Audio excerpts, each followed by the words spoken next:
नमस्कार दोस्तों, YouTube पर पहली बार एनसीईआरटी पर आधारित पर्यावरण की सुपर फास्ट एक्सप्रेस वीडियो लेकर आया हूं। तो नमस्कार, जय हिंद, वंदे मातरम। दोस्तों, स्वागत है आप सभी का आपके अपने परिवार इंडियन एग्जाम स्टडी संस्थान में। कंसंट्रेशन के साथ वीडियो को वॉच करना है। अगर वीडियो अच्छी लगे तो वीडियो को लाइक कर देना और संस्थान को सब्सक्राइब कर देना। मैं बृजेंद्र कुमार सभी मित्रों का स्वागत करता हूं आपके अपने परिवार इंडियन एग्जाम स्टडी संस्थान में। दोस्तों, कंसंट्रेशन बनाए रखना है क्योंकि ईबीएस की बहुत इंपॉर्टेंट क्लास लेकर आया हूं। क्वेश्चन नंबर फर्स्ट आपके स्क्रीन पर दिया गया है। क्या हो जाएगा इसका राइट आंसर? कश्मीर में पाई जाने वाली नक्काशी रहित हाउस बोट कहलाती है। यानी कश्मीर में जो नक्काशी रहित हाउस बोट होती है उसको क्या कहते हैं दोस्तों? डोंगे कहते हैं। अगर यहाँ पर जम्मू कश्मीर न दे करके केरल दिया होता, यानी केरल में पाई जाने वाली नक्काशी रहित हाउस बोट क्या कहलाती है? अगर यहाँ पर जम्मू कश्मीर न दे करके केरल दिया होता तो केरल में जो नक्काशी रहित हाउस बोट होती है उसको बल्लम कहते हैं। क्या कहते हैं? बल्लम कहते हैं। लेकिन यहाँ पर जम्मू कश्मीर में पाई जाने वाली नक्काशी रहित हाउस बोट जो है उसे क्या कहते हैं? डोंगे कहते हैं। क्वेश्चन नंबर सेकंड आपके स्क्रीन पर दिया गया है। क्या हो जाएगा इसका राइट आंसर? दोस्तों, अपनी नोटबुक में लिखते रहना है और समय समय पर इसको रिवीजन करते रहना है मेरे दोस्त। बहुत इंपॉर्टेंट क्लास है। झोपड़ी की छत में लकड़ी के फट्टे को दीमक से बचाने के लिए बीच में कौन सी लकड़ी प्रयुक्त की जाती है? जवाब दीजिएगा, राइट आंसर क्या होगा? झोपड़ी की जो छतें होती हैं उसमें लकड़ी के फट्टे लगाए जाते हैं, उसमें कौन सी लकड़ी इस्तेमाल की जाती है? दोस्तों, नीम और कीकर की लकड़ी इस्तेमाल की जाती है क्योंकि दीमक से बचाने के लिए नीम और कीकर की लकड़ी इस्तेमाल की जाती है। क्वेश्चन नंबर थर्ड आपके स्क्रीन पर दिया गया है दोस्तों। क्या हो जाएगा इसका राइट आंसर? रेगिस्तानी ओक एक पेड़ का नाम है। रेगिस्तानी ओक एक पेड़ का नाम है जिसकी जड़ें उसके राय तक जमीन में भीतर तक जाती हैं। जमीन में भीतर तक जाती हैं जब तक कि पानी तक ना पहुंच जाए।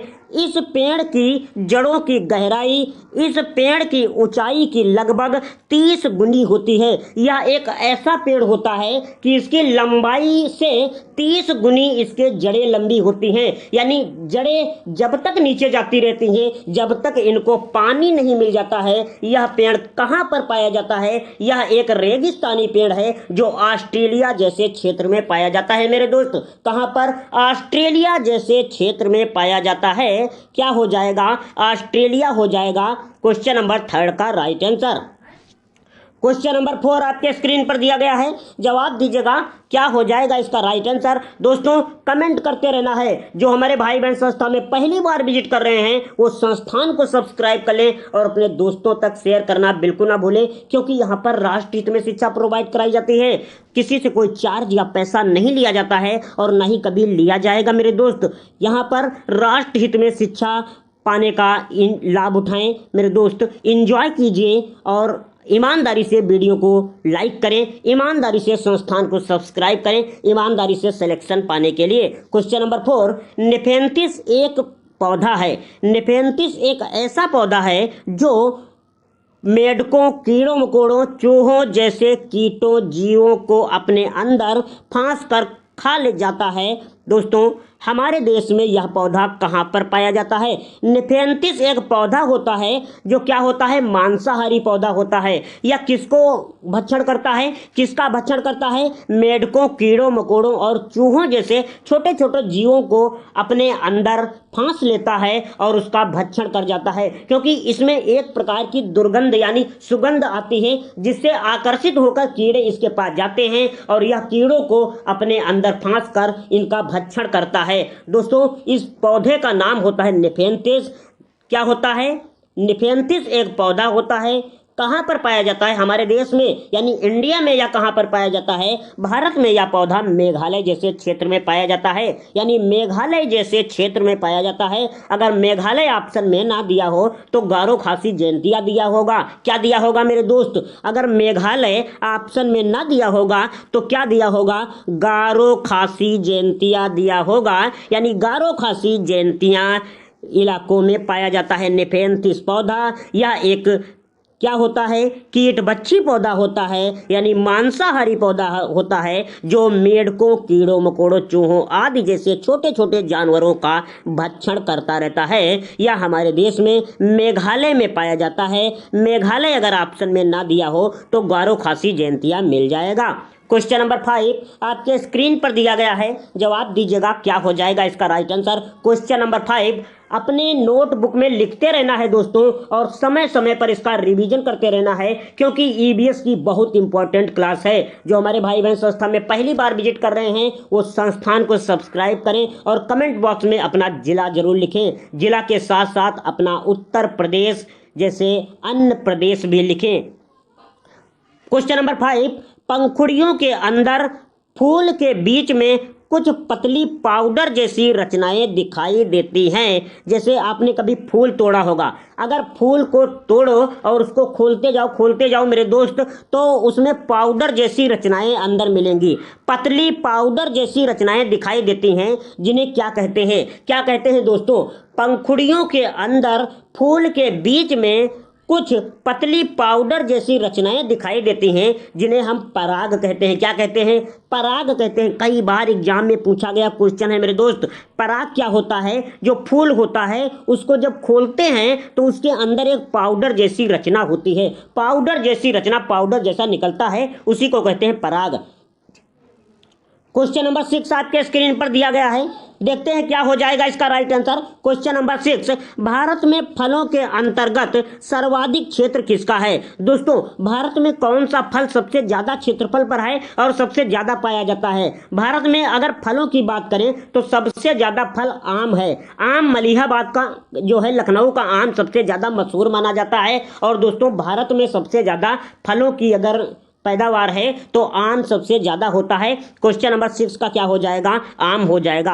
क्वेश्चन नंबर 7 आपके स्क्रीन पर दिया गया है, क्या हो जाएगा इसका राइट आंसर?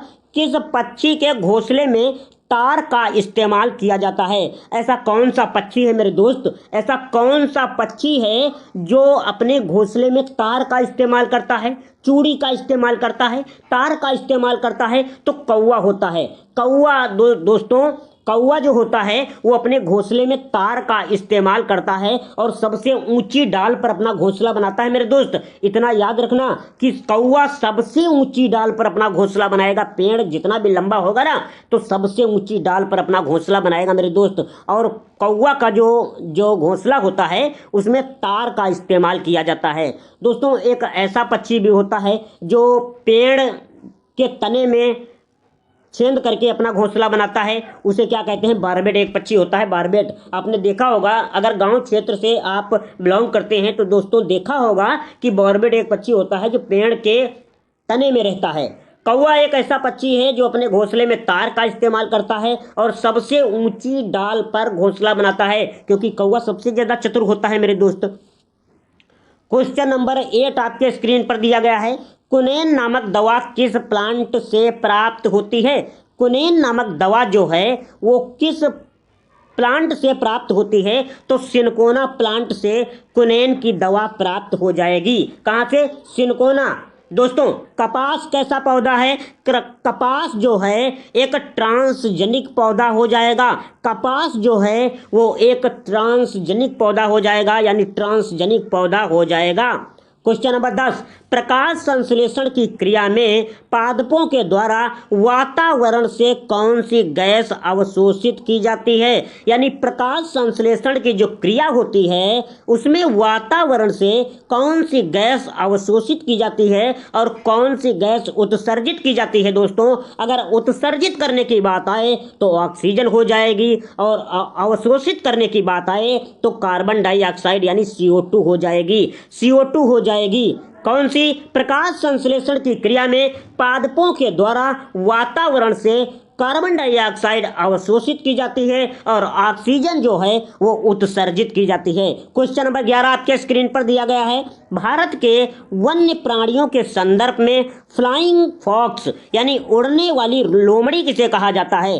फ्लाइंग फॉक्स की अगर बात करें, उड़ने वाली लोमड़ी किसे कहा जाता है? तो दोस्तों चमगादड़ को कहा जाता है। चमगादड़ को क्या कहा जाता है? फ्लाइंग फॉक्स कहा जाता है, यानी उड़ने वाली लोमड़ी कहा जाता है।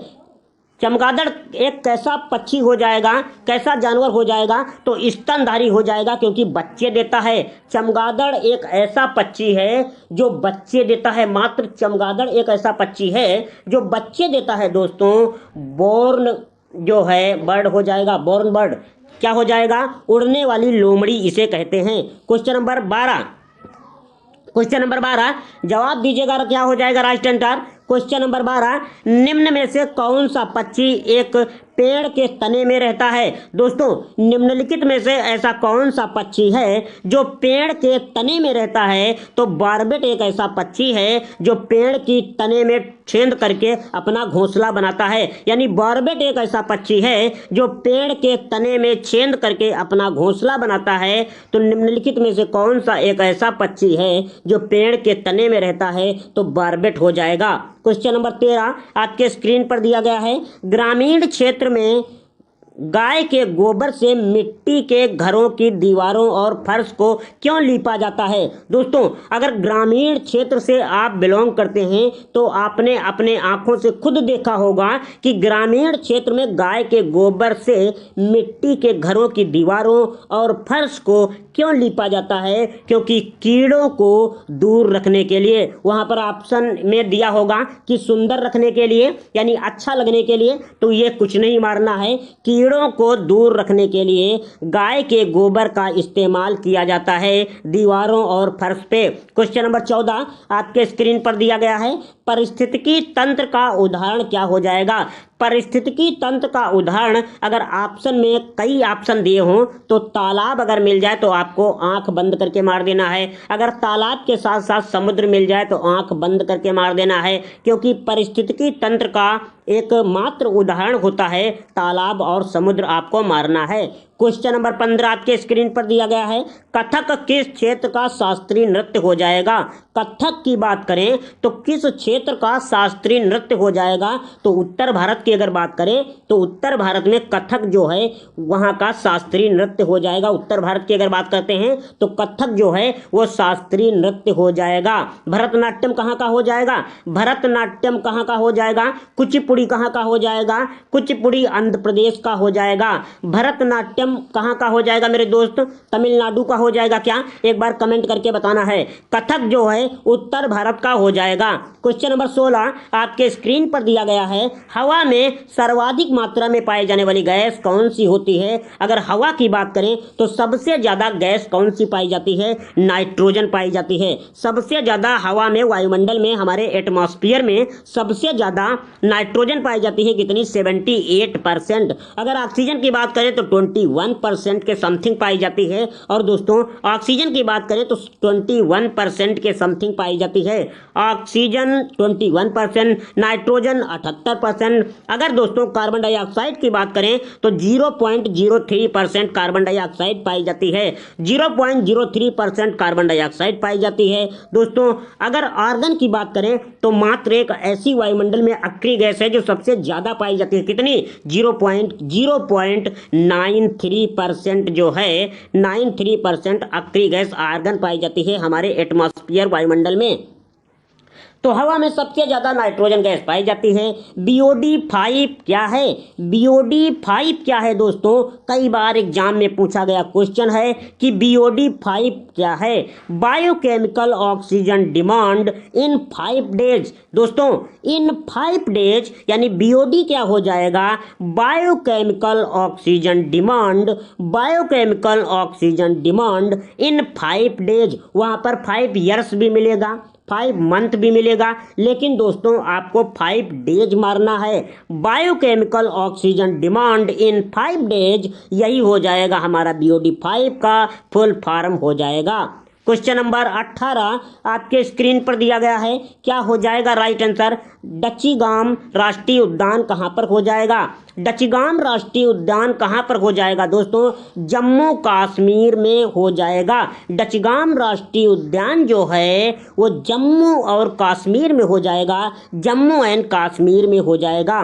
क्वेश्चन नंबर 19 आपके स्क्रीन पर दिया गया है। आरक्षित रेल टिकट में से निम्नलिखित में से कौन सी जानकारी नहीं होती है?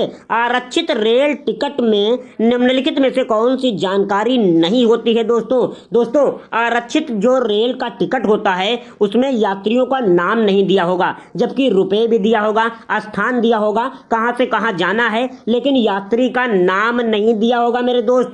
कई बार एग्जाम में पूछा गया है मेरे दोस्त, कई बार एग्जाम में पूछा गया है कि आरक्षित रेल टिकट में यात्रियों का नाम नहीं दिया होता है। यही ट्रिक्स है पकड़ने की, यात्रियों का नाम नहीं दिया होगा मेरे दोस्त, यात्री का नाम कभी भी नहीं दिया होगा। क्वेश्चन नंबर 20 आपके स्क्रीन पर दिया गया है, जवाब दीजिएगा। राइट आंसर क्या होगा? जिन स्थानों पर सड़क एवं रेल मार्ग नहीं है वहां आपात स्थिति में मदद किससे की जाती है? दोस्तों जिन स्थानों पर सड़क रेल मार्ग आदि नहीं है वहां पर अगर कोई आपात स्थिति पड़ जाती है तो किससे मदद करना संभव होगा? हेलीकॉप्टर हो जाएगा इसका राइट आंसर। क्वेश्चन नंबर 21 निम्नलिखित में से कौन सा अम्ल वर्षा का बृहद प्रदूषक है? दोस्तों निम्नलिखित में से कौन अम्ल वर्षा का बृहद प्रदूषक है? यानी सल्फर डाइऑक्साइड SO2 हो जाएगा इसका राइट आंसर। निम्नलिखित में से कौन सा अम्ल वर्षा का बृहद प्रदूषक है? तो SO2 हो जाएगा, सल्फर डाइऑक्साइड हो जाएगा। क्वेश्चन नंबर 22 आपके स्क्रीन पर दिया गया है, जवाब दीजिएगा। राइट आंसर क्या होगा? क्वेश्चन नंबर 22 वायु प्रदूषक का कारण है। वायु प्रदूषक का कारण कौन सा हो जाएगा? यानी धुआं में वायु प्रदूषक होता है, धुआं से वायु प्रदूषक होता है, वायु प्रदूषक का कारक जो है वो धुआं हो जाएगा। क्वेश्चन नंबर 23 भारत में प्रथम बायोगैस संयंत्र कहाँ स्थापित किया गया था? भारत में प्रथम बायोगैस संयंत्र कहाँ स्थापित किया गया था? तो क्या हो जाएगा दोस्तों? राइट आंसर भारत में पहली बार बायोगैस संयंत्र जो है वो दिल्ली में स्थापित किया गया था। कहाँ पर मेरे दोस्त? दिल्ली हो जाएगा इसका राइट आंसर, यानी दिल्ली में स्थापित किया गया था। क्या हो जाएगा? दिल्ली के साथ राइट आंसर चला जाएगा। क्वेश्चन नंबर 24 जवाब दीजिएगा। राइट आंसर क्या होगा? क्वेश्चन नंबर 24 CNG का पूरा नाम क्या हो जाएगा? CNG का पूरा नाम क्या हो जाएगा? LPG का पूरा नाम क्या हो जाएगा? PNG का पूरा नाम क्या हो जाएगा? जवाब दीजिएगा। राइट आंसर क्या होगा? अगर CNG की बात करें तो कंप्रेस्ड नेचुरल गैस हो जाता है इसका फुल फॉर्म, यानी कंप्रेस्ड नेचुरल गैस हो जाता है। अगर LPG की बात करें तो लिक्विड पेट्रोलियम गैस हो जाता है। अगर PNG की बात करें तो पाइप्ड नेचुरल गैस हो जाएगा। क्या हो जाएगा? पाइप्ड नेचुरल गैस हो जाएगा। यहाँ पर CNG की बात हो रही है तो कंप्रेस्ड नेचुरल गैस हो जाएगा। क्वेश्चन नंबर 25 आपके स्क्रीन पर दिया गया है दोस्तों, जवाब दीजिएगा। राइट आंसर क्या होगा? सौर सेल द्वारा किस ऊर्जा को विद्युत ऊर्जा में बदला जाता है? सौर सेल के द्वारा किस ऊर्जा को विद्युत ऊर्जा में बदला जाता है? तो प्रकाश ऊर्जा को विद्युत ऊर्जा में बदल दिया जाता है सौर सेल के द्वारा। सौर सेल के द्वारा किस ऊर्जा को विद्युत ऊर्जा में बदला जाता है? तो प्रकाश ऊर्जा को विद्युत ऊर्जा में बदल दिया जाता है सौर सेल के द्वारा। जो हमारे भाई बहन संस्था में पहली बार विजिट कर रहे हैं वो संस्थान को सब्सक्राइब कर लें और अपने दोस्तों तक शेयर करना बिल्कुल ना भूलें। क्वेश्चन नंबर 26 जवाब दीजिएगा। राइट आंसर क्या होगा? क्वेश्चन नंबर 26 आपके स्क्रीन पर आ चुका है। भोजन की आदतों के आधार पर जीवों का अनुपयुक्त वर्ग है। यानी भोजन की आदतों के आधार पर जीवों का अनुपयुक्त वर्ग क्या हो जाएगा? गर्म खून हो जाएगा। क्या हो जाएगा? वार्म ब्लड हो जाएगा, यानी गर्म खून हो जाएगा। भोजन की आदतों के आधार पर जीवों का अनुपयुक्त वर्ग जो है वो गर्म खून के साथ राइट आंसर चला जाएगा मेरे दोस्त। क्वेश्चन नंबर 27 निम्नलिखित में से किसे प्रकृति का रेडार माना जाता है? निम्नलिखित में से किसे प्रकृति का रेडार माना जाता है? तो चमगादड़ को कहा जाता है प्रकृति का रेडार। प्रकृति का रेडार कहा जाता है चमगादड़ को। और चमगादड़ को क्या कहा जाता है? फ्लाइंग फॉक्स कहा जाता है, यानी उड़ने वाली लोमड़ी कहा जाता है। एक स्तनधारी जीव होता है जो बच्चे देता है मेरे दोस्त। एक बच्चे देने वाला पक्षी मात्र चमगादड़ हो जाएगा। निम्नलिखित में से किसे प्रकृति का रडार माना जाता है तो चमगादड़ को माना जाता है प्रकृति का रडार, यानी प्रकृति का रडार जो है चमगादड़ को माना जाता है। सब्सक्राइब करें मेरे दोस्त, जो हमारे भाई बहन संस्था में पहली बार विजिट कर रहे हैं वो इंडियन एग्जाम स्टडी संस्थान को सब्सक्राइब कर ले। क्या हो जाएगा? चमगादड़ के साथ राइट आंसर चला जाएगा। क्वेश्चन नंबर 28 आपके स्क्रीन पर दिया गया है, सौर ऊर्जा किससे प्राप्त होती है? सौर ऊर्जा की अगर बात करें तो सौर ऊर्जा जो है वो सूर्य से प्राप्त होती है। किससे प्राप्त होती है? सूर्य से।